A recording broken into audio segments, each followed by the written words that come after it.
పిల్లలు చాలా విషయాలకి అట్రాక్ట్ అయిపోతున్నారు, డైవర్స్ అయిపోతున్నారు, డీవియేషన్ అవుతున్నారు. అట్రాక్ట్ అవ్వకుండా ఉండాలి అంటే మనం ఎంత జాగ్రత్తగా ఉండాలి? నా చేతిలో ఒక బిస్కెట్ ఉంది, డాగ్ అక్కడి నుంచి చూస్తుంది. నేను ఒకవేళ బిస్కెట్ ఇలా చూపించానంటే డాగ్ ఏం చేస్తుంది, నేరుగా నా దగ్గరికి వస్తుంది, వచ్చి తన బాడీలో ఒక పార్ట్ ఊపుతుంది, తోకొప్పుతుంది. అంటే ఏంటి, సార్ పెట్టండి సార్ అని చెప్పి తోకొప్పుతుంది. నేను ఆ బిస్కెట్ ఇచ్చాను అనుకో, ఇంకా నేను ఒక 2 అడుగులు వేసేదాకా కూడా నా వెనకాలే ఉంటుంది, ఎందుకంటే ఇంకో బిస్కెట్ ఇస్తానని చెప్పి వెయిట్ చేస్తూ. ఒకవేళ ఆ డాగ్ అరిచింది అనుకో, నేనేం చేస్తాను అని చెప్పంట. ఓకేనా, ఇది ఒకటి.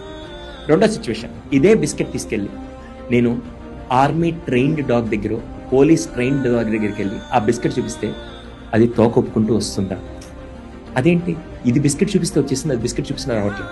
వెల్ ట్రైన్డ్ ఒక అమ్మాయి క్యారెక్టర్లో కూడా వెల్ ట్రైన్డ్గా అంత కంట్రోల్గా ఉంటే రేపటి రోజు మనకి రెస్పెక్ట్ వస్తుంది, ఒక అమ్మాయికి కూడా రెస్పెక్ట్ వస్తుంది.